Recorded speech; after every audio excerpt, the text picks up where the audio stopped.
Hello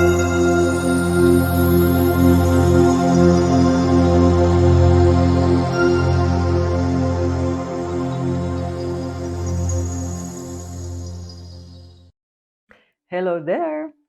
Today I would like to discuss with you a part of what I talk about in my book Mindfulness, specifically in the first chapter regarding that feeling we often have of constantly rushing everywhere, how our daily life resembles a frenetic race during which we never allow ourselves to rest or even to take a breath. We don't really allow ourselves to taste the sense of completion and finishing tasks. When we finish one activity, we immediately embark on the next one as quickly as possible, possibly driven by that insidious sense of hurry and overwhelm that resides within us and pushes us to accelerate whenever we can. If you notice, there are noted spaces, hardly any rest, and we don't allow ourselves to contemplate our accomplishments once we have completed them.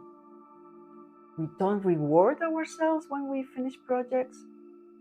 We don't celebrate triumphs or enjoy our well-done tasks.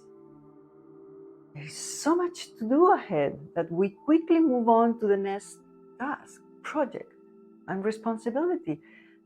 It never seems to end.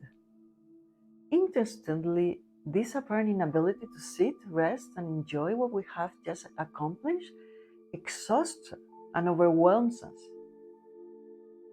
As you can see, we live in the doing mode. The thing is, doing more is by no means the solution or the escape from our problems. The list of endless activities will always be present, no matter how much we manage to do. There will always be more things on the list, right? Even as you check items off, new ones come, somehow keep arising, and the list keeps filling up. It's a never-ending story. The key lies in using different strategies to face a daily life that will continue to be full of tasks and responsibilities, as that won't change.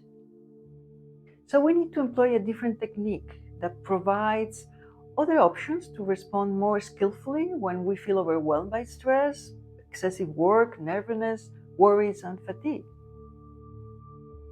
We are unaware of how many of the problems that affect us relate to our way of life and how we live. They are not insurmountable and absolute problems to which we are condemned. Generally, they have to do with how we relate to others and the world and how we use our minds.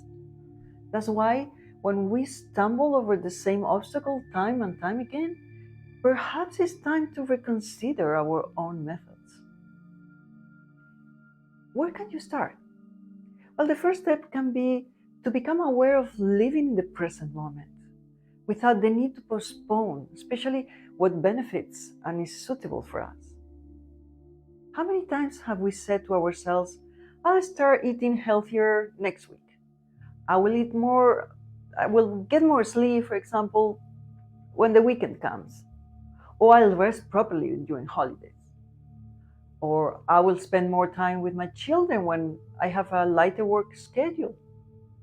And how often have we postponed these things because something more urgent always arises? How often do you pause to reflect on your daily activities and whether they nourish or drain you? Of course, it's challenging to maintain a perfect balance.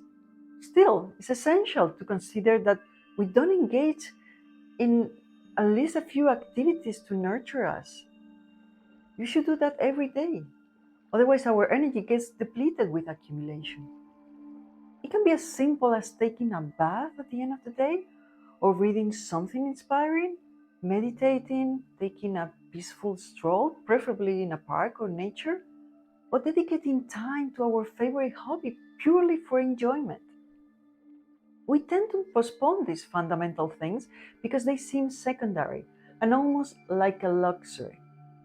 However, if we don't seek this balance, our mood eventually deteriorates and we find ourselves with less and less energy to make positive changes. From there, we are just one step away from entering a cycle of chronic stress, exhaustion, and disillusionment. And that's what weakens us and diminishes our ability to make the right decisions and to look at life with joy and hope.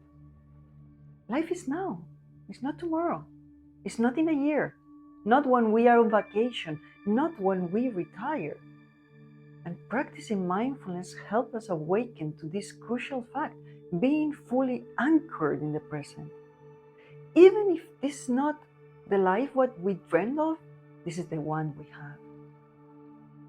The philosopher Soren Kierkegaard said, life is not a problem to be solved, but a reality to be experienced.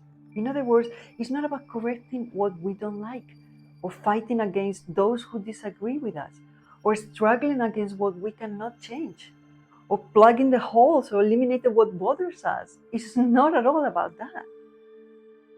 Instead, it's more about learning to observe with openness and kindness what happens to us and the mental patterns that we automatically fall into.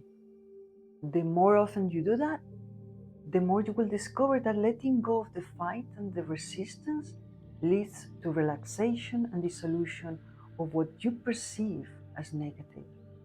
This is how you break free from autopilot mode and the downward spirals of thoughts we tend to get entangled in, which end up consuming us. When we stop seeing enemies and battles everywhere, we can befriend the circumstances that arise and our own minds, leading to a calmer life with curiosity and open-heartedness. Start putting all this into practice with greater awareness, and I will see you next week.